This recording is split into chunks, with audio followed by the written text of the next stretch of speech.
இன்றைய தேவ வார்த்தை சங்கீதம் 32 அதிகாரம் 8வது வசனம்.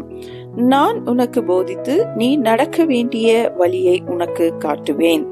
உன்மேல் என் கண்ணை வைத்து உனக்கு ஆலோசனை சொல்லுவேன். நம்முடைய ஆண்டவர் நமக்கு போதித்து நடத்துகிற ஆண்டவர். இன்றைக்கு அநேகருடைய வாழ்க்கையிலே சரியான போதனைகள் இல்லாமல் அவர்களுடைய வாழ்க்கை சீரழிகிறதை நாம் பார்க்கிறோம்.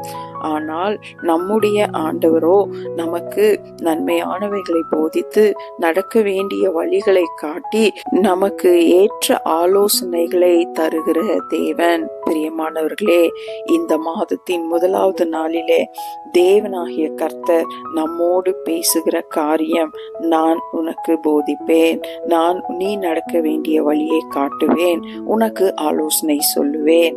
இந்த மாதம் முழுவதும் உங்களை போதித்து நீங்கள் நடக்க வேண்டிய வழியை காண்பித்து உங்களுக்கு ஆலோசனை சொல்லி உங்களுடைய எல்லா காரியங்களிலும் கர்த்தர் உங்களை நடத்துவாராக. ஆமேன், ஆமேன்.